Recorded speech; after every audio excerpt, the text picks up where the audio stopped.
Hey everyone, welcome back to the channel. At the time this went down 4 months ago, my wife, 35, and I, 33, had been married for 2 years.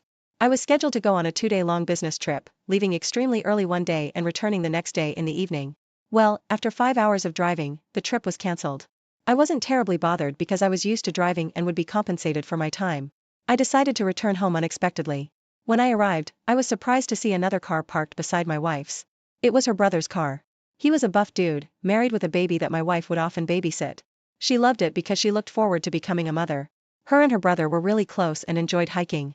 It didn't matter what the weather was like, all year round they would go on long hiking expeditions together. I didn't mind, it was their thing and I was not an outdoorsy person. I'd usually work a little more or dedicate time to my hobby of building miniature boats. Although I fully supported their relationship, I became a little weary of my wife's brother when he became exceptionally emotional at our wedding and planted a huge kiss on his sister's lips. I couldn't do anything about it, it happened so fast. He asked me to forgive him later, blaming what he did on the high emotions he felt seeing his sister get married and leave the family. When I arrived home and parked behind my wife's car, I could hear slow music playing loudly. It was an odd setting to imagine my wife and brother-in-law in. I didn't have to imagine it because I walked in on them slow dancing together. He was holding her close to his body, their embrace was that of a romantic couple's. When they noticed my presence, they broke apart quickly and looked really guilty. I knew my marriage was in jeopardy by their expressions.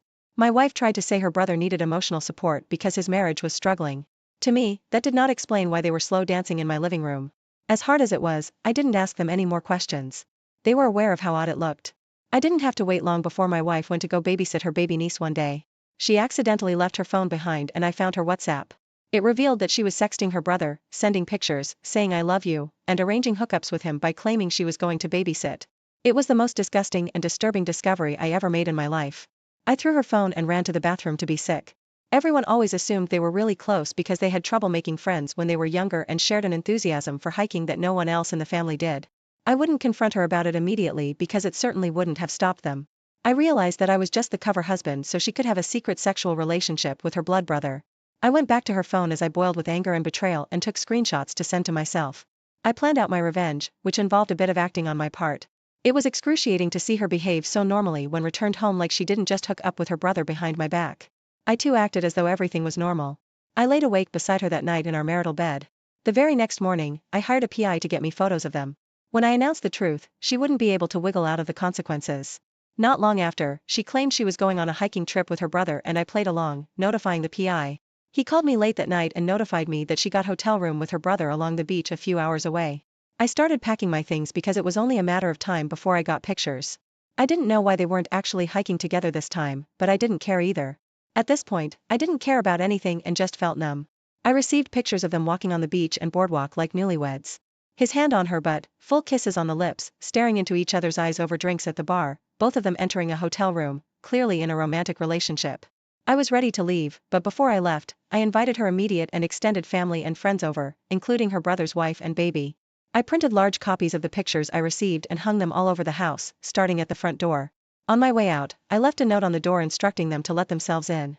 Little did they know, I left town for my friend's house with all my belongings and no plans to return. They called me after they entered home, frantically asking me what those pictures were. I spelled it out for them on speakerphone. These 2 members of the family were incestuous freaks that have probably been in a sexual relationship since they lived with their parents. Then I told them where they currently were if they didn't believe me and wanted to see for themselves. Hours later, I got a call from my soon-to-be ex-wife. She was screaming and I could hear the chaos in the background. It became clear that her entire family and a few of her friends had shown up at their hotel. Her brother was being beaten by cousins and the hotel called the police. She asked why I did this to her and I told her she deserved it. She had been living a lie that she wouldn't be able to continue anymore. I told her the divorce papers were on the table and she started wailing, so I hung up. I was hurt enough as it was and didn't want to dwell on how her life would turn out. Her mom called me a few days later to apologize on behalf of her daughter and son. She updated me and said the police never arrived at the hotel, so hotel staff started breaking up the fight themselves. In the chaos, the brother and sister fled to escape scrutiny. The whole family was a wreck for a few days, but things are settling amongst them now. The wife of the brother is filing for divorce as well, along with custody and child support. Before they fled, neither of them signed divorce papers, so that's a waiting game for now. I'm relieved this was all exposed when it was because I can't imagine continuing that relationship any longer without knowing the truth. I just want to put this all behind me and I feel like I'm on the right track. I found a nice place and continue working for the same company I was in. I'm continuing to take this one step at a time. This whole thing is still so surreal for me. OP, I can't imagine the emotional torment you've been through. I'm so relieved you didn't decide to start having children with her before all of this was revealed. It would have been horrible if she got pregnant by her brother and tried to claim the inbred child was yours. Although this discovery caused you pain, it is so much better that the truth is out. I love how you handled this situation because you knew announcing it immediately wouldn't cause them to stop and might have even backfired on you. You were patient and fast, aiming to gather the much-needed evidence you required. These two people are horrible, not just because of their actions, but because they married two people and hid the affairs they had. I believe luck is on your side. This couldn't have been worse if it came out years later. I wish you the best of luck, OP. Now for today's second story. My wife and I were both busy working people when I discovered our marriage was over. She was 27 and I was 33. We were only married for 2 years, but maybe that was a good thing. On the day it went down, we arranged a short getaway together at a cabin almost 2 hours away from our house. After we arrived and got settled, she asked me to look up a recipe she wanted to make for dinner. My phone was almost dead, so I plugged it in and wondered how she was going to handle this. Over the past few months, I noticed she was distancing herself from me. She was on her phone way more and even added a passcode on it. This was weird because we worked so much, who would be trying to access her phone?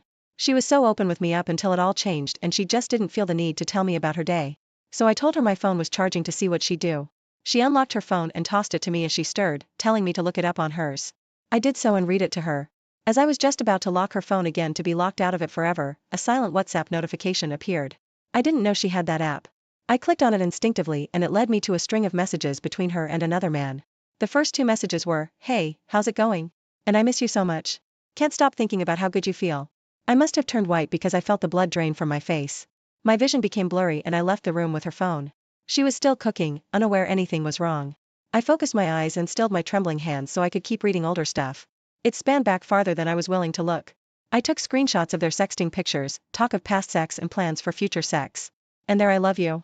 I grabbed my keys with her phone in my hand and left. I didn't say anything to her. As I drove, I forged a message to her lover saying that the getaway ended early and he should meet her at a specific restaurant at a specific time. He agreed. I drove for 2 hours, although it felt like forever. I was in deep thought about what my future held now that my marriage was over. I already had anxiety about the next woman. I fall in love with cheating on me. I wondered what this guy was going to try to do or say to me, but it didn't really matter. The most I wanted was an explanation. When I saw him enter, I recognized him from the pictures and videos. I entered the restaurant right behind him and wrapped my arm around his shoulders. He jerked away and looked at me with major concern. Before he could say anything, I told him who I was, that he stole my wife from me and that we should talk about it.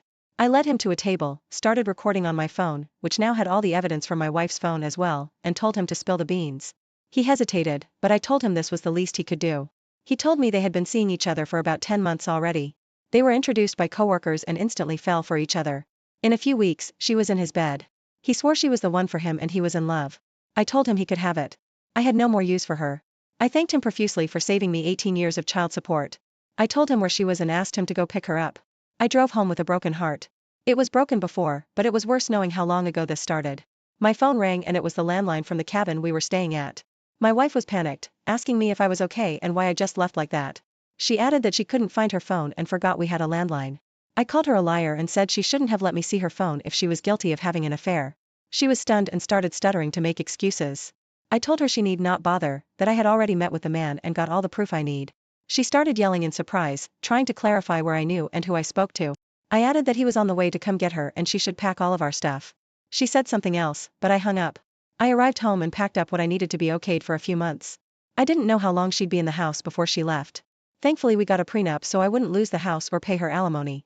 The last thing I did was update her social media. Changed her status to single and posted a selfie of the two. I put her phone down and heard it immediately start blowing up with confused friends and family. I called my best friend to vent and cry and not only did he have space for me to stay for a while, but he also arranged for me to meet with his cousin, a divorce attorney. Before my friend arrived to pick me up, my wife was brought home by her lover. She was upset with me, which was ridiculous, and she kept asking me questions. For someone who knew what was going on, she sure was clueless. I started playing the recording of her lover explaining how they met and started sleeping together. She started crying her eyes out, claiming that he was exaggerating their relationship and she never planned on leaving me or continuing to see him. When she said this, he was standing in the doorway unbeknownst to her. He was offended and left.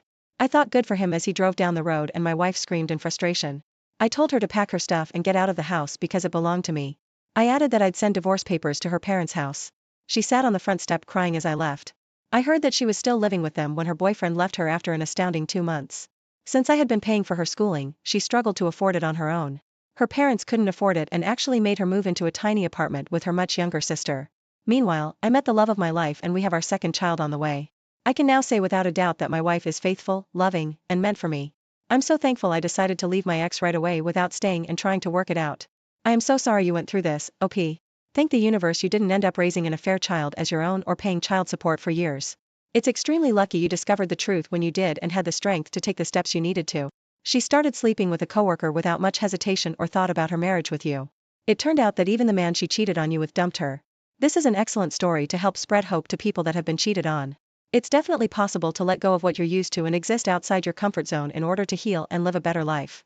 I wish you and your new wife all the best. Thank you all for taking the time to listen to today's stories. If you enjoyed listening, please don't forget to like and subscribe if you haven't already. Also, comment below with your thoughts on what happened. Welcome to another Reddit video. This story is called, Wife Caught Cheating After 18 Years. I have never been to one of these forums, and I don't know if this will even help me, but I just recently found out that my wife of 18 years was cheating on me with one of her wealthy clients. She is an attorney. My wife went through great lengths to try and hide her affair. But, she made one crucial mistake. She forgot to delete the destinations in the car. When using the navigation system, they told me where she went and I took screenshots of all of it. And I had another gadget in her car. Once I found out, I didn't say anything. I wanted to get more concrete proof. I am a trust fund baby. So, I have access to money and I hired a very good private investigator. I put the private investigator on a retainer. I was sort of pay him as he gathered the evidence I needed. I had to be very careful because if my wife found out I was onto her, she would have become even more secretive and I may have never found out the truth. So, as the weeks went by, I never said anything to her. My demeanor didn't change. I acted like everything was normal. But, all the while I was getting more and more evidence of her affair. To top this all off, she is a divorce attorney. So, she knows all the tricks in the book to try and hide assets and to make sure she comes out on top in a divorce. But, little does she know, I have been planning my own little surprise for her. My private investigator was really good at getting surveillance footage of my wife cheating with this client of hers. He's very wealthy and he has a lot of power. But, what my wife didn't know is that I have been secretly recording her conversations with this man for a few weeks. I placed a very tiny voice-activated recorder in her car without her knowledge. Even though I am a trust fund baby, I was a mechanic at one time and I told her one day that I was going to clean her car and get the oil changed. That's when I placed a voice-activated recorder in her car. One of the most heartbreaking things I heard, she gave him oral in the back seat of her car. I thought to myself, I would never initiate kissing her again, never, but I still had to play dumb. Like I didn't know anything. A few more weeks went by and I had more than enough evidence to confront her with, but I wanted to wait for the right time. I was still unsure if I even wanted to confront her. I also secretly hired a moving company to come and move all of my stuff out of our house while she was at work. I didn't want any type of confrontation with her. I wanted to be long gone before she even got home from work. That day, she called and said she would be working late. When she told me that I said, okay, I love you. I will see you later. After getting off the phone, I called my private investigator and told him that my wife said she was working late. My private investigator said, okay, I will tell her and see what she is really up to. A few hours went by and I get a call from my private investigator. He said, well, it seems like your wife is not working late. She is currently at a hotel with her client. I told him to stay there and get as much evidence as possible. I wanted to be 100% sure before I took any kind of action. The private investigator said, okay, no problem. A few hours went by, the private investigator sent me a video clip of them walking into the room with her client's hand squeezing my wife's ass. I sent the private investigator a text telling him he doesn't need to stay there any longer. That's all the evidence I needed. After that, I continued packing my things while the moving company continued moving my furniture. It wasn't much. I had made arrangements to move into one of my vacation homes that I rent out every year, which was partially furnished. At about 4 p.m., my wife calls me and says she will be home in an hour or two. I told her, okay, and hung up the phone. I told the movers we had about an hour left, and I told them the address of the vacation home. They were done about 40 minutes later. I gave them the key and they headed to the house. I locked my old house, set the alarm and got in my car. My movers and I get to the vacation home. When my phone rings, it's my wife. She says she wants me to meet her at our favorite restaurant. I said, why? She says, I have something to tell you. I get to the restaurant and my wife is already there. She's sitting in a booth. I sit down and she looks at me and she has this weird look on her face. She finally says, I'm pregnant. I was in shock. I didn't know what to say. I told her, are you sure? It's mine. She looks at me funny and says, why would you say that? I look at her, take out my phone, show her the video clip of her and her client walking into the hotel room with her client, squeezing her ass. Then I told her, I know you were cheating on me. And I know you gave this client of yours oral in the back seat of your car. We can do this one of two ways. We can settle this out of court, or we can go to court and you will probably get demolished with all of the evidence I have. She didn't say a word for about a minute. Then she looks at me and says she will take her chances in court. All I said was, okay, got up and left. The following day, I conferred with a divorce attorney, showed him the evidence and told him to start the divorce process. That same day, she must have called my phone 1,000 times. Remember the day I left her at our favorite restaurant? She went home and found that I had moved out and bombarded my phone that day as well. But, I never responded to her. A few weeks later, my divorce attorney said that she was served with the divorce papers and all that's left now is the hearing. A few weeks after that, I get a call from her asking me to meet her for coffee. So I did. She asked me how I was doing and I said, I'm doing just fine. Thank you. Then she asked me if I would consider dropping the divorce. And I said, no. I told her, I can't trust you anymore. After 18 years of marriage, you decide to cross the line with the client and you want me to take you back. I'm sorry, but I can't do that. She begged and pleaded with me, even offered to give up her privacy and let me have access to everything. A few weeks later, I get a call from her again, saying she wants to meet for coffee. So, I met her again. This time she wanted to know if I would give her another chance. She kept saying, please, please, please. And I said, why? What benefit do I get? If I decided to give you another chance, she looked at me with this pitiful look on her face and said, because I love you. I just sat there looking at her for what seemed like an eternity. Then I got up and left. A few days later, I received a package in the mail from her. It contained a box of my favorite cigars and a note that said, I'm sorry. I thought about it for a few days and decided that I just couldn't do it. I had tears rolling down my face. I just couldn't see myself with her. She threw away 18 years for a client that she knew for only a month. I can't think or write anymore at this point. I am too mentally distraught. I promise I will come back with an update on my situation. This story is called Update Wife Caught Cheating After 18 Years. Hello. I am back with a quick update. My divorce isn't final yet. My wife asked me to give her another chance. She begged and pleaded with me after I showed her proof that I knew she was cheating on me. She has since asked me multiple times. Have I considered giving her another chance in my head? I said, I couldn't, but I just haven't told her yet. I don't think I can trust her, but I had a funny feeling. She was still cheating. So with my gut instinct, I called my private investigator and told him I wanted him to continue to follow her. A week goes by. He calls me and tells me he has not seen her with that client. She goes to work and goes home. He also tells me that when he follows her home, he stays for about 30 to 40 minutes to see if she leaves the house. According to him, she hasn't fast forward 3 weeks and my private investigator follows my wife home and he waited for 30 minutes. Then out of nowhere, he sees a car drive down to the house. He's never seen this car before. It's the guy she has been cheating with. He sends me a clip of this guy walking up to the door. He knocks on the door. My wife opens the door and kisses him. What are you doing, Bill? Can a man drink that much? Lamented neighbor Mrs. Hogreave. She looked reproachfully at Bill, who was like a son to her. I'm in grief, don't you know, Mrs. Hogreave? Bill whispered, crying and swaying at the table with the drink in his unsteady hand. His red swollen eyes looked distracted and vacant, his cheeks and chin were covered with long stubble, which made him look miserable and untidy. Mrs. Hogreave wrinkled her nose. Yes, you are grieving, but she's grieving too. The woman pointed her hand at the little crying girl huddled in the corner of the sofa, and looking from there frightenedly at her father. She may be 100 times more hurt and scared than you are, she's only 6 years old, and not only has her mother died, but her father has turned into a monster. Mrs. Hogreave stood in the middle of the room, her eyes sparkling angrily. She turned to the little girl and spoke to her. Now her voice sounded very soft and gentle. Come with me, Esther. Daddy will come and get you when he gets a little better. Esther immediately responded to her neighbor's affectionate appeal, ran up to her and wrapped her little arms around her. Her little eyes looked hopefully at the kind elderly woman. And you, Bill, get yourself cleaned up and stop drinking. Esther will stay with me for a while. And remember, you are the most dear person in the world to her now, and you have to think about her first now, and not about how you're hurt and miserable. Mrs. Hogreave took the girl and left. There was an oppressive silence in the house. Bill's hand reached for his glass, but he suppressed that impulse. Mrs. Hogreave is right. It is necessary to live at least for Esther. The man collapsed face down on the sofa and tried to forget himself in an anxious sleep. Before his eyes, as on a film, flew all his family life. Here is his beloved Helen, beautiful and happy in her wedding dress. She happily tells him, you and I are going to live happily ever after. And then suddenly a very recent picture came to mind in which she, pale, exhausted by illness, with a headscarf on her head, was speaking again. But now her voice sounded quiet and sad. You should take care of her, Esther. Don't leave her. Bill shuddered at these memories and cried again, this time of great shame in front of his wife for not coping. A few days later, he, clean-shaven and sober, stood on Mrs. Hogreave's doorstep. Hello, I've come for Esther, he said with excitement. Oh, you have come to your senses, the older woman looked at him sternly over her glasses. Well, come in, but you need to wait. I've put Esther to bed after lunch. She needs daytime sleep now more than ever. So you and I will drink tea meanwhile. I have baked donuts with her. Thank you, Mrs. Hogreave, for shaking me up. They sat at the table and talked quietly, reminiscing while little Esther was sleeping, curled up on the old couch. That's how my son used to sleep, Mrs. Hogreave said, looking at the girl. He was so cute. And then he had an accident at work. It was like I lost my meaning in life. I didn't know why I live, why I work. You are luckier than me, Bill. Look, there's the meaning of your life, sleeping on the couch. Esther woke up exactly 1 hour later. As soon as she opened her eyes, she immediately rushed off the couch and jumped on her father's lap. She happily stroked his shaven cheek, saying, "Daddy, my daddy is back." At this point, I would like, of course, to say that everything had settled down. But that would not be quite true. Sometimes Bill would get depressed again, and he would drink again. And once again, Mrs. Hargreave would take Esther to her place for a couple of days. Time went by. Esther went to school.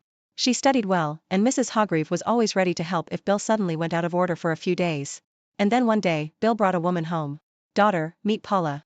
She's going to live with us, and I hope you'll be friends with her." A beautiful tall woman looked at the girl, slightly squinting her eyes and smiling. She was as bright as a candy wrapper, and Esther smiled at her. Finally, Daddy will be happy. He will stop drinking and crying at night, thought the little girl. And she was right. Her father adored his new wife. But her relationship with Paula did not work out. Everything was fine in front of her father. Paula was usually smiling and talking affectionately to the girl. But when he was away, she literally abused the child. Esther could not understand why her stepmother hated her so much. Not a day went by that Paula did not scold or humiliate her. The girl said nothing to her father. She thought that if Paula left, her father would get sick again, and he would start drinking and crying at night. Noticing that her stepdaughter unrequitedly accepts all the abuse, the woman became brazen and sometimes began to beat Esther for the smallest mischief. Each time, the slaps grew stronger and more painful. "What is this?" asked Bill once, noticing a bruise on the daughter's arm. But Esther only lowered her eyes to the floor, hiding her tears, and said that she had fallen accidentally. She saw her stepmother looking at her triumphantly and haughtily, standing at the window and folding her arms across her chest. After that incident, Paula, remembering how her husband had found bruises on Esther's body, was now smarter and tried to beat her so that no marks were left. The little girl became thin, pale, and cried a lot. But still, she kept hiding the reason from her father. Then Bill decided to ask his wife about everything. "Paula, there's something wrong with Esther. Maybe she's sick," he suggested. "What's wrong with her? She should be punished. She's rude and lazy, doesn't even wash a cup after herself. She just mocks me. I treat her with all my heart, and she looks at me like a wolf."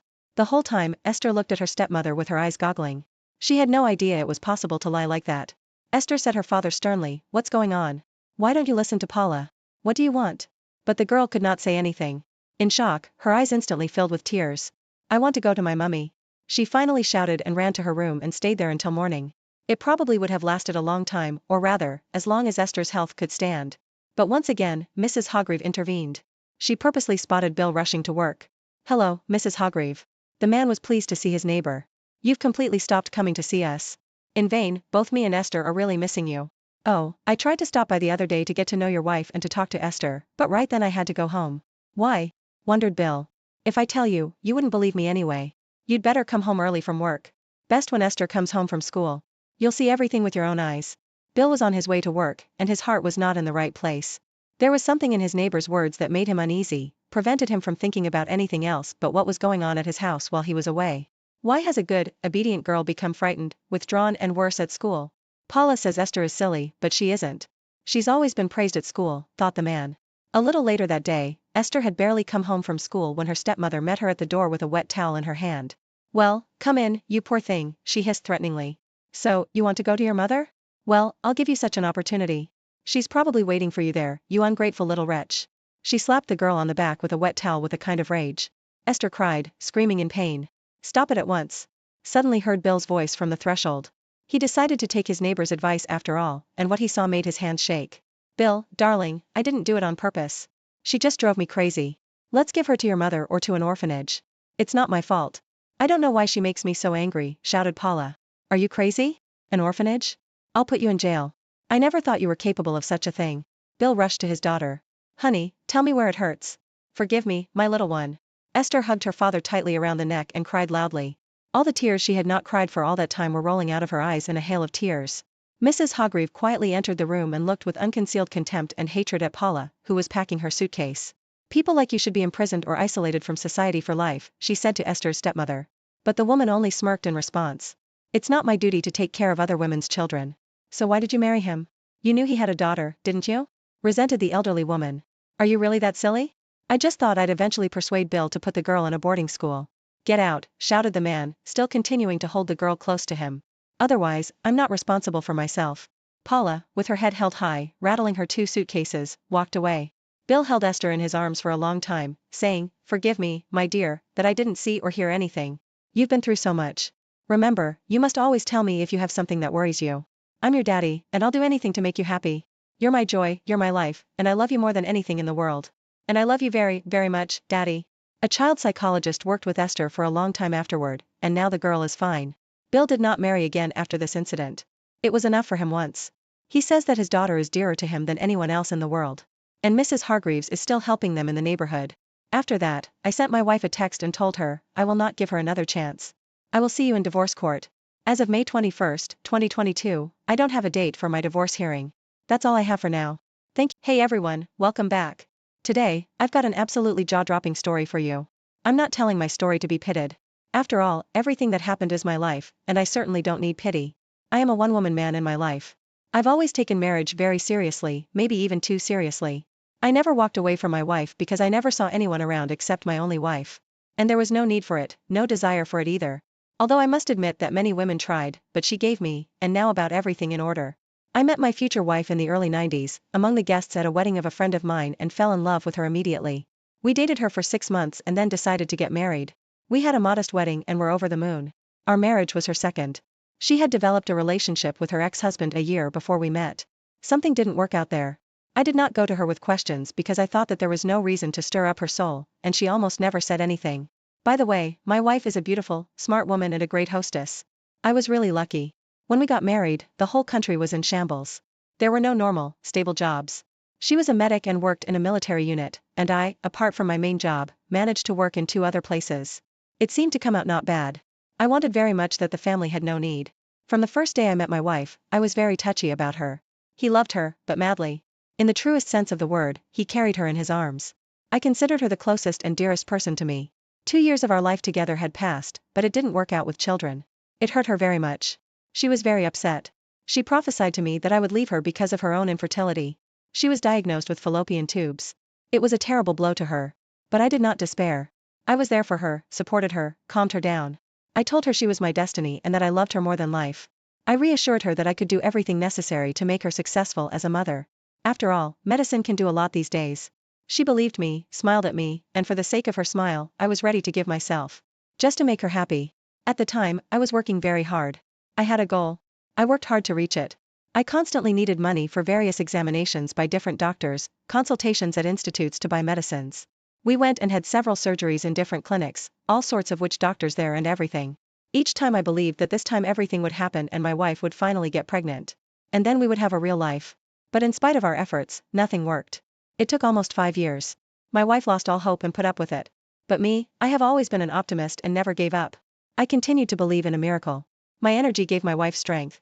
She always told me that it was easy for her to be with me. I could look forward to tomorrow with confidence and courage. I believed her. Because I thought she was the person I was born to be with. And I must live my life for her. She is my strong backbone and my unbreakable bastion. If she is there, then I will overcome everything and be able to do anything. One day my wife and I read an article about the Human Reproduction Institute and the possibility of artificial insemination. This idea gave us new hope, new impetus and strength to strive for our cherished goal. I was ready to turn the earth upside down and was more confident than ever that this time everything would work out for sure. The surgery itself and the rehabilitation period was, by my standards at the time, well, very expensive. So I began to look for a way to earn the required amount. The city we have a small and special choice was not, but I once came across an ad in one of the magazines and it sounded as follows. Reserve soldiers, we invite you to serve under contract, decent wages and so on. In general, they were recruiting tools to do certain kinds of work in certain places and paid very good money for the work. I did my compulsory military service in the Marines and God bless me. Of course, I was not particularly raving about patriotic ideas, so I wasn't burning with a desire to lay down my life for somebody's political interests either. I just needed tools and resources to achieve our goal. In general, I thought about it and decided to take a risk. My wife cried and did not want to let me go. She was afraid and said that if something happened to me, she would not need the money later. And I was explaining that, unfortunately, we were not born into millionaire families and no one will ever give us anything for nothing in this life, unless you come and take it yourself. I calmed her down, told her that everything would be all right, because we need this money not for trinkets, but for a good cause. In general, I traveled to faraway places, wasn't home for a long time, but came back with what was needed. I was lucky, and I did not lay my head down, nor did I take sins on my soul. And then my wife and I went to the institute, had an operation, and oh miracle, it happened, which we were so alone. My wife got pregnant, I rejoiced. Soon our daughter was born. We were happy, just madly. I was literally flying on wings, working and doing almost everything around the house, helping not with the baby, because it was my pleasure, and I did not notice any worries at all. My wife said that I was an eternal engine, and I really wanted to surround her and my daughter with every kind of care. And soon I got a good and decent stable job and started earning good money. I bought a car for my wife, we moved to a bigger apartment, and every year we traveled to the seas and oceans. We spent all our free time together, tried to make up our leisure time, trips to the countryside, to the movies, skiing, skating rink, etc., so my girls wouldn't get bored. Thinking back to those days, it seemed to me here was a candy truck rolling over on our street, and we deserved it. That's how 14 years of our life together passed, and how happy I thought it would be. My daughter was slowly growing up, family always came first for me, everything was just for my loved ones.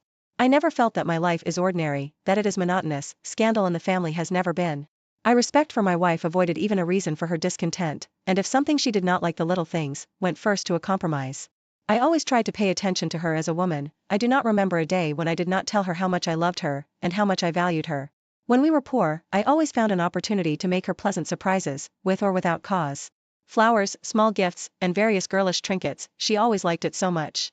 In bed with my spouse, everything was fine too. I am not conservative, and it seemed to me that we are absolutely open, that we trust each other.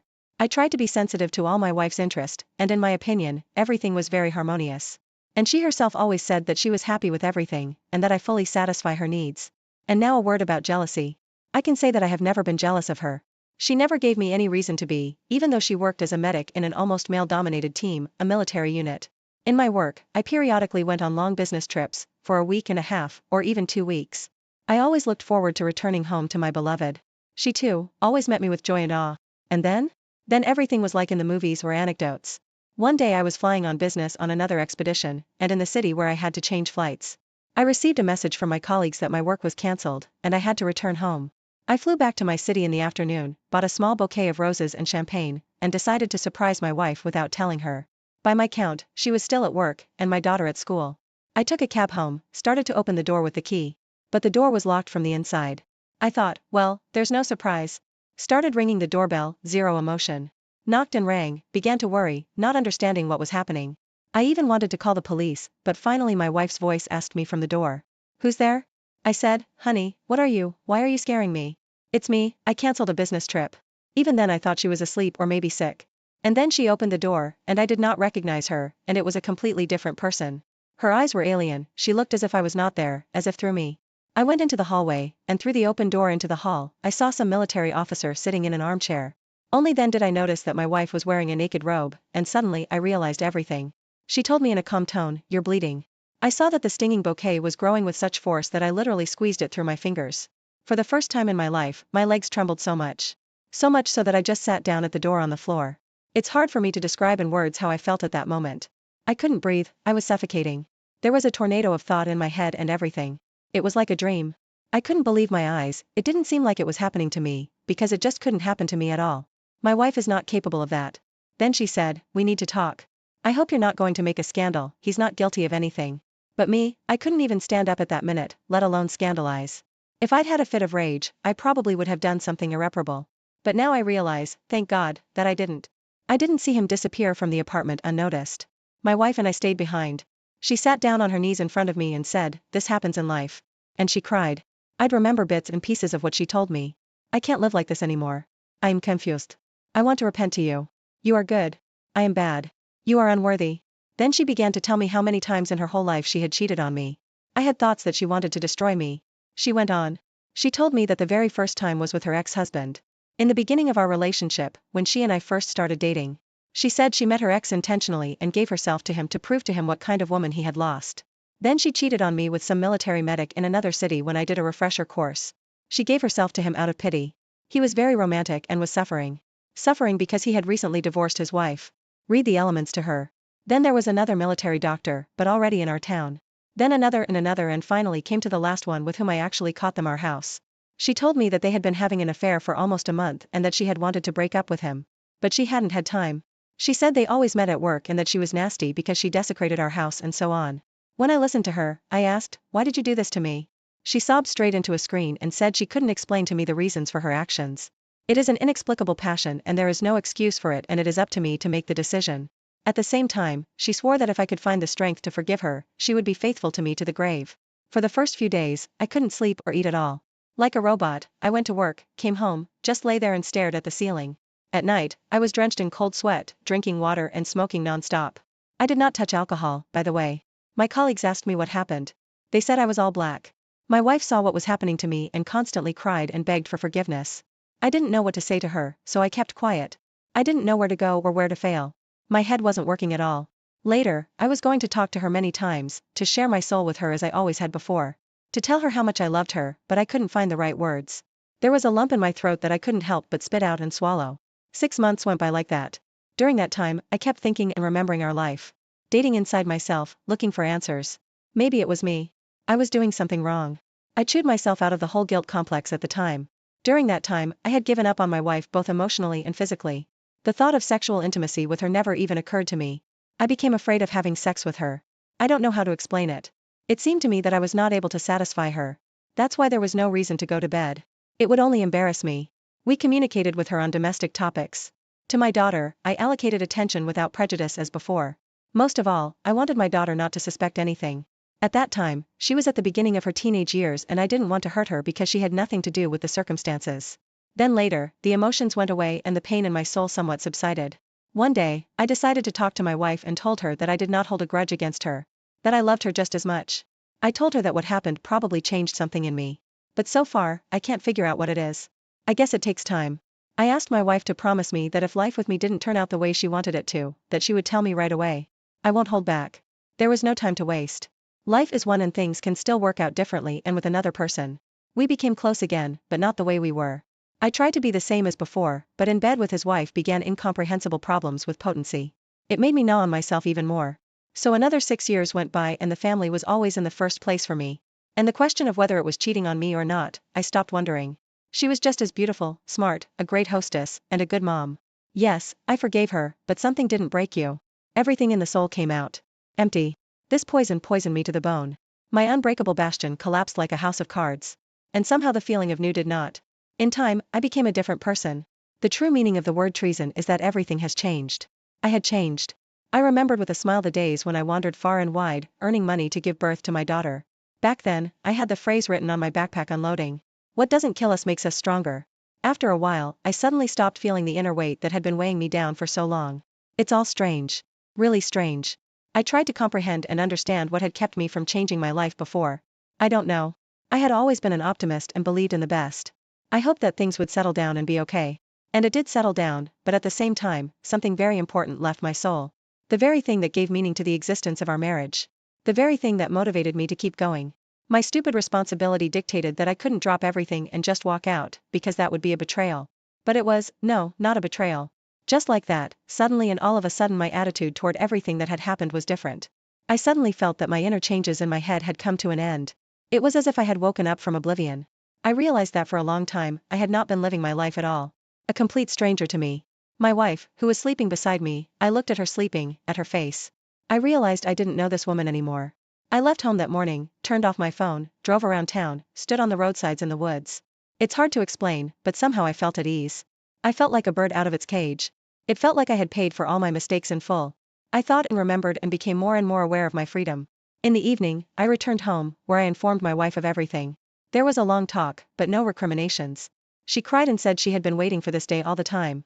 Strangely enough, I no longer felt pity for her. I correctly explained to her my understanding of life at that moment, and she told me hers. She asked for forgiveness over and over again, and I told her that I had forgiven her long ago, but that I was no longer the man she had married. We lived almost 23 years. All 15 years until the breaking point, I lived only for her and my daughter. In the next 8 years, I don't even remember. In all that time, I never once reproached her for anything. I lived through everything, but during that time, a lot has changed, especially my understanding and attitude towards everything. I realized that further marriage with her was a waste of time. My daughter grew up and almost jumped out of the family nest. The wife came to terms with it. I think she realized that our paths had parted long ago, and we just went side by inertia. But to be objective, there were good things in our life. While I was in the dark, nothing existed for me. I was happy. We finalized the divorce. I explained everything to my daughter. She is old enough now and understood everything. We continue to see her much more often than we see our wife. Life goes on, and the emptiness that echoed in my soul for so long, it no longer rings. There is no permanent woman. I'm afraid, and I don't want one. Now I know for sure that what doesn't kill us all at once, it makes us invalids. Dear friends, our next audio story has come to an end. Frankly speaking, I like this story, and in 2 words, I will tell you why. First, I was expecting at most 1 or 2 betrayals from my wife, but as I read this list, it made me, how can I tell you, feel the greatest pity for her. And even for a second, I felt like I was in the main character's shoes. God forbid, I even remember having that same emotion come over me during the recording. I hope nothing was audible, but that's for you to judge. The story of the main character's life itself. In the process of reading the text, it made me deeply disgusted. After all, is it normal? You fell in love with a woman and did not even ask about her past, especially since she was married. Naively believing, risking your life for the sake of happiness, the questionable happiness of your couple. Overall, the way he behaved cannot be called worthy of a man, I believe. Plus, there is one inconsistency. Look, he risked his life in hot spots, and when he sought his lover in his, I emphasize, in his house, the poor guy was dumbfounded and crouched on the carpet, that he didn't even see the lover leave the apartment. And in general, what do you think? Is it okay to then live 8 years together and feel like nothing because of day-to-day? Of course, what pleased me, if you can say so at all, was the ending. He somehow found the strength to leave his wife. But does that count as courage? That's a ridiculous question. What do you think of his behavior? Do you think you could have noticed before that his wife was like a March cat on every corner, making horns? You could take it and drink it. And by tradition, if you like the video, please like it, subscribe to the channel, and don't forget to comment. I always answer you in the comments. And also listen to your suggestions, and in general, your activity makes me not to stop and record stories every day. Well, hey everyone, welcome back. Today, I've got a shocking and intense story to share with you. She would put on her underwear and run home to hide her secret from her husband. But what was the secret? Today, we will tell you life stories and accounts of how wives are forced to use different ways to take pity on their husbands. Are you ready to find out the truth? I want to tell you a very ambiguous story, although some might not call it ambiguous. It was about a kiss, and you can say 100 years ago, which resulted in a worse than nuclear war. To help you understand the whole picture, I am 40 years old, my wife Elizabeth 36, and of course, has a child 10 years old. Everything is fine with money and so on. The beginning of the whole story, if of course, you can believe my dear wife, was one evening on February 23rd. Our colleagues in the organization and I, of course, congratulated each other. A little by the evening, we celebrated the whole thing in the workplace. The girls at work set the table for us. I call my wife. Liz, we are here. Well, this is the very little. If you have a chance, after work, come straight here for me. We'll celebrate here a little bit. Well, you can pick me up and drive, so I don't have to leave my car here. I'm good. If I'd known how this simple request of mine would end, I wouldn't have drank at all, and I would have picked up whoever and wherever I wanted at once. Long or short, the dinners at work that night were also a humbling event. They were there too, congratulating the staff. In general, we had more bottles of cognac that evening than expected, and some of our young people here began to play the bottle. Well, like young people play, and we are older just for fun. We are sitting. Anyway, I think it's time to write to my wife. Where are you? She's texting me. I'm getting in a cab. I'll be right there. Okay. I take some more cognac, stand closer to the exit. There's a window, at least to get some air, and the sleeves on my shirt, of course, are already rolled up. Mine and everyone else's is fine. All of a sudden, one of our youngest madams comes up, and she calls me by my name and patronymic. Anyway, there's that bottle there pointed at me, and she kind of has to kiss me here, and in general, not really expecting an answer from me, takes my chin right with 2 hands and kisses me, without taking away from me and turning her head to the staff. Well, sort of, so that they can see that she has completed this task. Well, as you have already realized, of course, at this point, my wife walks in as well. Oil painting. We're kind of standing there with this madam, just the 2 of us. It all looks like we stepped away from the collective for some business. We both smell of alcohol. Well, the last moments of the kiss, I think the wife saw perfectly well too. I pretended as if nothing had happened. There really wasn't anything going on. I had nothing to do with it, but it wasn't. While Lisa and I, my wife and I were in the car, we were talking as if nothing had happened. In fact, I figured we'd probably talk tomorrow, if we talked at all, and for nothing. The next day, my wife was already blacker than a cloud. I somehow explained to her what it was, and after a couple of days, she, kind of believed me. I exhaled, but it turned out far from that. A month goes by to 6 months, and every time, on occasion, and without it, my wife immediately reminds me of this case, and because of these reminders, fight more. I told her if she did not forgive me, she could have told me so, instead of forgiving at first, and then reminding me every day. As soon as I said that, and got really angry, she immediately took a step back, saying that she was kidding, and that she would relax. But if the quarrel again, she immediately reminds me of it all again. In short, found a string, how to act on the nerves. Here, so to speak, as it is impossible, I turned out to her something like a promotion. She had been working in a jewelry store, and after an employee in their larger office went on maternity leave, Elizabeth was offered the job. The neighborhood was a little farther from home, but the pay was higher, and so on. I generally agreed without asking me, and the schedule was from 9 a.m. to 8 p.m., and the schedule was 3 days through 3. I, by the way, paid attention at once. It was the first time I had ever heard of such a schedule, but later found out what kind of schedule, well, what hobbies, except work, there were dinners. Anyway, it's been a year and a half, and then she walks into our lounge in the evening, and says, I'm sick of it all. I honestly, at first I thought the conversation was about work. You don't give me any time or attention at all. Well, don't make promises that you will now. You're an adult, you can't be changed. I've made up my mind, I've been thinking for a long time. In short, the point is that I have to go out now. Of course, I'm shocked. The next day, I try to talk again, and she is not, all in the same spirit. Torture my presence. To cut a long story short, I was not going to torture anyone. I decided to go to a friend's house for a couple of weeks at their empty house. It happens that people get bored with each other, and as a result, we make up. But it turned out to be much more interesting. We are sitting with a friend at this dacha, and with his encouragement, we come to the conclusion that there is something for a reason. It has been a week and a half. The wife, in terms of communication, doesn't even scratch the surface. Yes, and crowned, we need a break from each other. In such stories usually means something else. Anyway, I think, well, did someone show up? My friend definitely thinks so.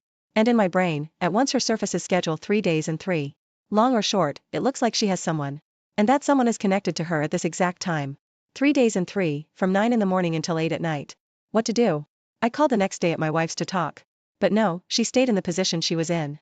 We'll take a break from each other, but we'll decide sometime later too. Yeah, sure. But anyway, there's nothing to do. I take my friend's car, and drive right up to the driveway at 8 in the morning, so I can actually see where she's going and when. She gets out in the morning, jumps in a cab, and goes to this job of hers. I walk her there, driving to mine. Then in the evening, I decide to go to her place again, and see who will give her a ride home from work tonight. Well, if she got a ride. But the situation repeats itself again. I can't follow my wife around indefinitely. I am also at work. In fact, there is no evidence. I have no guarantees that this is not nothing, and I do not do nonsense. In short, again, we are sitting at the cottage with a friend. And it has been almost a month. I come to our house and see my son. But Elizabeth doesn't say yes or no. I wouldn't want to talk about it now. Let's get through these days. And then we'll see what and where it takes us. Okay, imagine what I have to do. I mean, there's no reason to get divorced. But it's not a life together under these conditions either. But fortunately, this epic is still over. This same friend calls me and asks the address of the salon where his wife works. Listen, he said, it's all so cool and big. Where is it located? I need to buy a gift certificate. And while I'm there, maybe out of your tears, I'll talk to you. I gave him that address, the phone number. He called me back 2 hours later and told me his wife wasn't there. 2 counselors are there and no one from the bosses. But it's probably not her shift. I tell him, but my heart is restless. I take the car and go to the house. I come home and there is no one at home. Where is she then? I call her, she doesn't answer. I call her parents and she's not there either. The time had already come for the evening. I get in the car, go to her work, drove up, stood far away, waited. 8 o'clock p.m. comes up. I see Lisa coming out of the salon. And there's a guy next to her looking maybe 20 or 25. They go to his bad weather expensive and honest stamp. And in fact, they get in. I will not describe my emotions. They were contradictory. Well, on the one hand, at least I knew that my suspicions were not groundless. Well, on the other hand, I wanted to go out and ask questions directly. But luckily, I held back at the time. As it turned out, rightly so. I'm sitting here wondering where, in fact, they're going. They drove home. He dropped her off in front of our driveway and left. I immediately picked her up, parked my car right there and went straight up to our house. Opened the door with my key. She was already on her phone with someone. I took the cell phone out of her hand. And while it was unlocked, I went to her message. For this month, while she's been out here, let's say walking around. Apparently, my return wasn't really expected. So all the messages with this young, handsome guy, she did not delete at all. Anyway, I read everything in there. It turns out that in this main office, there is a management office. And this boy is actually, well, he's the son of one of the executives of this network. That's actually why you don't see him going up to her house. They had an office right at work for that. Now I see. That's actually why my friend today, when he came to the jewelry store, he didn't find Lisa at her workplace. The work must have been done in the office. Anyway, I didn't see any tears or sobs that night. She didn't really deny it. On the contrary, she finally told me all the things they'd been thinking about me for the past 2 years. Of course, they remembered that kissed on February 23rd, adding that that was just the tip of the iceberg. And supposedly, there's a bunch more betrayals behind me that she's sure she won't remember and figure out. That's it. Like I said, the whole situation is ambiguous. Somebody could say, it's your own fault. It was you on February 23rd kissed that lady. But I don't think that's a big deal. And it's a damn good excuse. And it's not a good excuse on February 23rd. He always thought his wife was just going to beauty salon treatments to keep her skin in shape. But when he happened to notice intimate treatments being performed right outside their apartment windows. But what he found out made him lose his head and raise a ruckus that all the neighbors in their building remembered. I want to tell you a truly detective story, witnesses and even participants, which happened to be myself. Saturday evening, I received a phone call from a friend of mine. Where are you? What are you? How are you? Let's see you. We can even talk at my house. Or better yet, let's meet at the store first. I think that without the store, we will not make it here. All right. I got ready, got in a cab and went to my friend's place. Anyway, after a short conversation, it turned out that he and his wife had had another fight. For the 10th or 20th time this month, I asked him approximately yes. And where is she now? I don't know. Turns out they've been having it for a month now. And each time, in order not to make the situation worse, Andrew goes to his office so that he and his wife alone would blow off steam, cool off. And he goes back to their house the next day or every other day. And little by little, everything kind of calms down. But after a while, it's all over again. He leaves the house again. Of course, they disconnect their phones from each other at these moments. And this has been going on for about 5 weeks now. And then it coincided with the weekend. So what do I tell him? And that I did not really want to ruin the weekend today, says Andre. But no matter how hard I tried, we still had a fight. I kind of left again. But then I decided to talk right away and make things work out. Call her. Her phone is off. Came home a couple of hours later. She's not home. Get it? Yeah. So we sat down with him for a while, finished what we brought from the store. It's outside. But for a second, it's almost 4 o'clock in the morning. I was sitting there feeling that we were starting to sober up a little bit. We had a last drink of tea. And I said I was going home. Otherwise, yours will come. And we are sitting in this kind of well condition. Moreover, that you have already quarreled, not very much it will look from the outside. Although to return to her husband only in the morning is also not very from the outside. Okay, that's it. Let's go. We said goodbye. I threw on my jacket and went downstairs. Standing near their doorway. It's a little cold. It's early spring. I got out on purpose and didn't call a cab. I thought I would take a walk, get some air, have a smoke, but then I would go. I looked and there was no lighter in my pocket. I searched all my pockets, and there was definitely no lighter. It seems to be on Andre's balcony. And those back to his 3rd floor. The last thing I wanted now. Moreover, I look out the window. The light at Andrew is not lit. Probably asleep. Okay. And I see in their yard in front of Andrew's new house. There is a car with the lights on and parked in the so-called 2nd row. But it means kind of came recently. And for sure there is someone inside. I come up in the back. I see the front window as ajar. I said, buddy, they're gonna be lighters. He reached for the ceiling light in the car and turned on the interior light. I'm standing outside in the dark and can't see me. I can see the cabin with the lights on pretty well. No one in the passenger seat. It's pushed all the way forward. I hear a lady's voice coming from the back seat. She said to my date. Okay, y gotta go. I'll call you. And she kissed the driver on the cheek. I leaned over to look and the lady had already opened kind of the back door, but also kind of on her way out. I looked closer. It's Marinka. I think it's Andrea. I immediately turned my back to them. I hear her get out of the car, slam the back door. Well, and goes to his entrance home. That's right. The driver couldn't find a lighter, started the car and told me that yes, now the cigarette lighter. I was sobered up by such surprises from Marinka. And I thought that I should make friends with this friend. I wonder if it's a brother or some colleague at work. And now I'll take Andrew. Although why would she then was a colleague to kiss something? Okay. I hear it. And his car chain noise. Well, when he started the car, I could hear it under the hood. And I said to him, that's the chain. They have a problem area.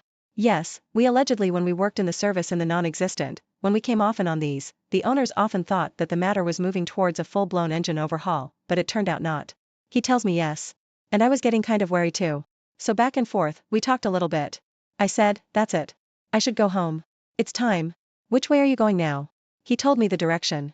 I told him I was going that way too. Let's go. Let's go. Do you mind if I sit in the back? They're going to stop the smell of alcohol and all that. Okay. I get in the back. I see the front passenger seat is definitely in an unnatural position for him. It's too far forward. Anyway, we're driving along. We're talking. I'm telling him about his date. Pretty girl, you know, got a girlfriend. He says she's got a lot of things. Are we laughing? Okay. I run my left hand over the back seat. And I feel like there's nothing there. I look and we're pretty far gone. I think it's time for me to get out too. Okay. There's a junction coming up. I tell him. And after the stop, I came all turned on my phone flashlight. I look in on the floor directly behind the driver's seat is a hairbrush. Obviously not a man's, but I think let it be evidence. If everything is confirmed and if it doesn't, I'll call and I'll give it back. We exchanged phone numbers with the driver. He said if there was a problem with the engine, he could call. I went out and called my friend to whom the wife returned in the morning. Andrew did not pick up the phone. I took a cab back to the house. The next day, Andrew called back himself, but there was no sensation. I told him about how last night I had fun investigating the alleged cheating and that I even have proof of a sort, but it turned out that Marinka herself took and told him I got home at about 5 o'clock in the morning. Andrew could there in an unsuitable state for such a conversation. In short, as a result, they and his friends, all what they think and everything as it is said, that's pretty much it. The only really unpleasant thing about this story is that there is no consistency.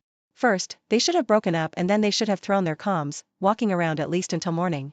If you like this story, don't forget to rate it and give it a like. Hey folks, welcome back to the channel. In today's story, OP found out his wife cheated on him after he caught his wife trying to sneak her affair partner into their house. He then confronted the affair partner and things escalated quickly. Little does the wife know that he has been recording and writing down everything she has been doing with her affair partner to set himself up for nice revenge when they go to court. Let's get into the story. She cheated, I'm figuring it out, and it hurts.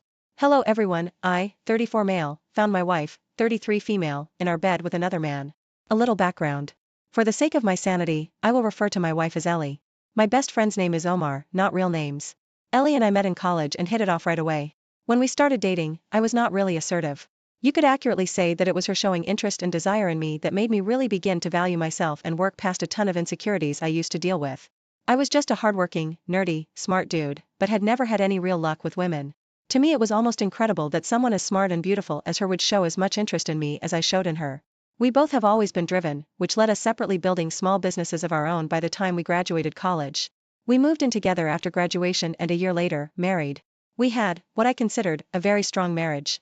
We had weathered family tragedies, professional challenges, small and large disagreements, and always managed to work through everything, and I felt it always made us stronger. Ellie has always had a huge social circle that included a fair number of men, but I never thought too much about it, as she never did anything that raised flags, since all social outings seemed to always be as a large mixed group, and I came to trust her closest friends.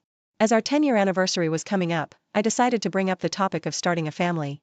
Early on in the relationship, we had together decided to compromise on the size of our family. I wanted kids, she wanted none or at most one, so we agreed on having one. Now, 10 years into our marriage, secure economically, and thinking how healthy I thought our relationship was, I brought the topic up. I can't help but think me doing this may have started this whole chain of events. A little over 3 months ago, she tells me she is going out with her friends to have some fun.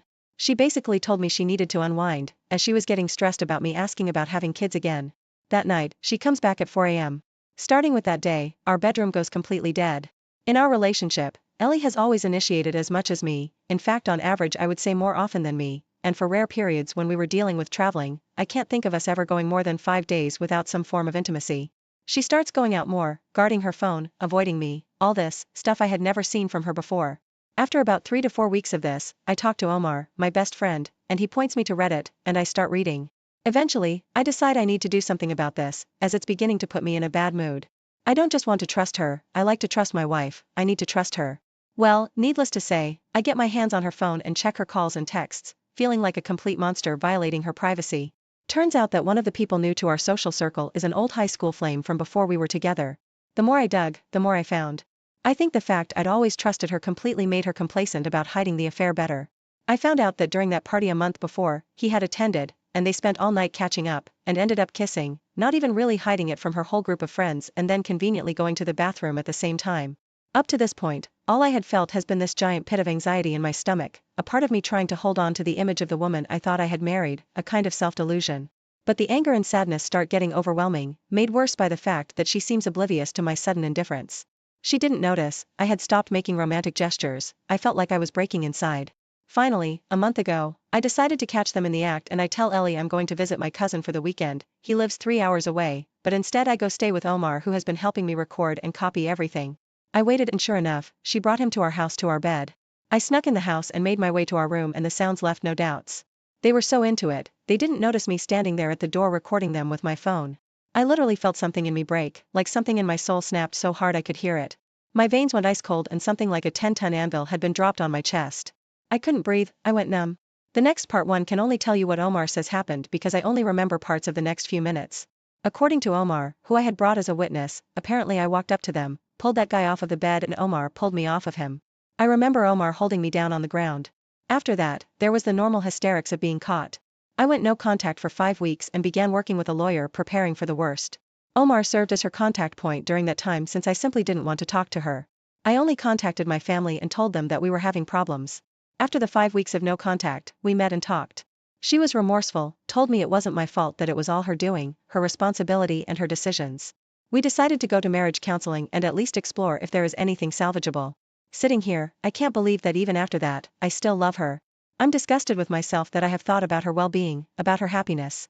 I especially hate that now I have to question our entire relationship. Was it just now that she got brazen about cheating, or has it happened before and I didn't bother looking far enough, or was too stupidly trusting to see it at all? It's now been almost a month since deciding to try marriage counseling, and my questions to those who have already gone through this are the following. 1. Is it possible to reconcile without feeling that you lose some self-respect? 2. How long does the anger to sadness to numbness, rinse and repeat cycle last? I'm getting exhausted at the constant emotional roller coaster. 3. I find myself really loathing the whole idea of having to essentially be on the constant lookout. Is that a sign of me wanting out, or just me being exhausted, because I honestly can't tell? I'll take any advice, honestly. I love her. I've been head over heels for her since we met back in college. I want to work it out. Is it actually possible? And if it is, will it ever resemble what it used to be even remotely? TLDR, wife cheated, trying to reconcile but have a lot of fears and questions. After reading everyone's replies and the messages, I took the weekend to let it all sink in and harden my resolve. I came to the conclusion that I was never going to be able to live with myself if I stayed with her.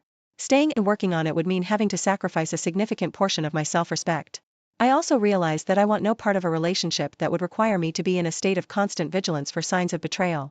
So I decided to push the proverbial red button and nuke it all. Here's how it all went down. Monday, I woke up early to an unexpected surprise. When I opened my eyes, my Johnson was greeting me at full attention. Guys, I can't stress how surprising that was to me, considering that since finding out about Ellie's affair, I had not had morning wood. It was like my body was saying, hell yeah, we are going to get this done today and be done, ready for something new. I actually laughed so hard at seeing it that Omar and his wife came to check in on me, thinking I was having some sort of mental breakdown. I got up, got ready, and called Ellie's dad and told him we needed to talk. I met with him about an hour before our marriage counseling. The whole drive there I was surprised at how calm I was about it. I could still feel an ocean of emotion somewhere deep down, but on the surface, I was not feeling anything. We met up at a little mom and pop breakfast place near his house and we sat down. Ellie's dad is a good man, light-hearted and funny, but more importantly, he is level-headed. I thanked him for how he and his wife had treated me all these years and told him I was sorry to have this talk with him. He listened patiently, but as I started telling him why I was going to be divorcing his daughter, he lowered his head. I could tell he was ashamed and angry, not at me, but at Ellie. He told me he understood, and I asked him to not tell Ellie, as I was going to be telling her within the hour. He agreed, we shook hands, and then he told me to take care. I hated having to shatter his image of her.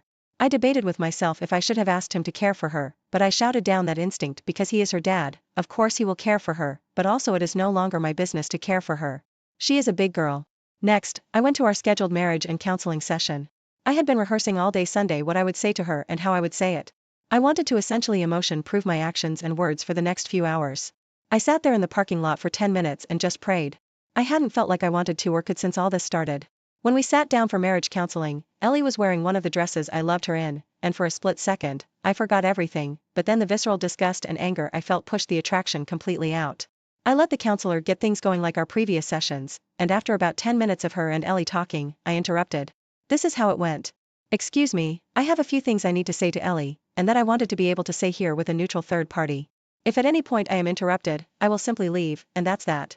Ellie, I have come to realize I do not need to know if this was the only time you cheated. It doesn't matter. I do not need to know how long it went for. It doesn't matter. I do not need to know how many times you cheated. It doesn't matter. I do not need to know why. Even if there was a good reason, a perfectly why, it also would not matter. The only thing that matters is that you did. I know now the only facts that matter. You were never going to have children with me. At this, Ellie opens her mouth to interject, and I started walking to the door, so she immediately backed off. You were going to string me along for however it would take. You were going to cheat on me sooner or later. This is when the waterworks started to open up for her. You do not respect me or love me. The counselor begins to look like she is about to interject, and I respond by taking another step toward the door, which ends that. My lawyer is filing for divorce as we sit here, and as of about an hour ago, your father knows the entire truth of what has been going on. Do not contact me. From here on out, the only person we will communicate through are lawyers. These are the last words we will ever exchange. Goodbye. I walked the last few steps to the door and walked out. As soon as I closed the door, I heard a wail, the likes of which would haunt people's dreams. She scrambled out of the office pursuing me and tried to stop me, telling me how sorry she is and how we can start a family and to give her a second chance, and she cried hysterically throughout. I pushed past her and got in my car and left. At this point, that ocean of emotions that had been quietly hiding underneath it all started roiling, and I was barely holding it in. I drove to my parents' house and sent the text message I had planned to Ellie's best friend's husband. When I got home, my old man was at the store, but Mom could tell I wasn't well. She has always been able to read me like a book. I told her I needed to tell her and Dad something important, and we sat down and waited. At this point, I have to thank Responsible Mode 114 for messaging me, which added and he totally calmed me down. About 30 minutes later, Dad arrived. I poured it all out. The more I talked, the more I felt that ocean of emotions emptying and all that pain pouring out of me. When I finished talking to my dad, he just held me as I cried into his shirt for a solid 20 minutes. When it all ended, I felt spent and oddly at peace. I have arranged for Omar to receive a Harley he has been eyeing for a while. He has been more than a friend to me and I'm going to try my best to be as good a friend to him as he has been to me. I can't wait to see his face. I think this is the last time I will post as it should be the end of this story. I just want to thank you all. Would have never thought that I would find sound and sane advice from strangers on the internet. I know that it will be a long road ahead, that I will still need individual counseling to deal with the aftershocks of this debacle and rebuild my ability to trust. I have to hope that little by little, all this pain and sadness and anger will go away. Like Roto-Rooter for my soul if I do the work. Now begins the rest of my life and I can honestly say I am looking forward to it. Wow OP, the way you handled the situation was outstanding. Kudos to you. You dropped the bomb right in the middle of your counseling session with her, which is even more epic. The good thing is that now the worst days are behind you and from here on out, it will get better. As you mentioned, your wife simply wanted her cake and to eat it too, which explains why she came crying and chasing after you like a lost puppy after you told her your intentions. Best of luck to you in the future OP. Let's see what the comments had to say about this situation. Armor Teague 227 said, "My dude, you handled yourself like a boss and with class and self-control, and not only confronting her at marriage counseling but taking the initiative and holding her accountable not only to her cheating but that she no longer would hostage your heart and soul. And in the very place where many in your position as a man the narrative would spin in her favor, you took control not only from your ex but the therapist as well. This was your true therapy. You took the steps in reclaiming your life back. I couldn't be more proud, my man. I know it hurts right now because taking down that wall when crumbling is draining, but you will survive this. You will rebuild to be something new, stronger, more powerful, and I guarantee you this is the moment where your life begins again. Congrats to you, man. It might not feel like a victory, but you have just laid the gauntlet down for a better world than yourself, brick by brick. You will find happiness again. Don't forget to like, comment, and subscribe for more shocking stories.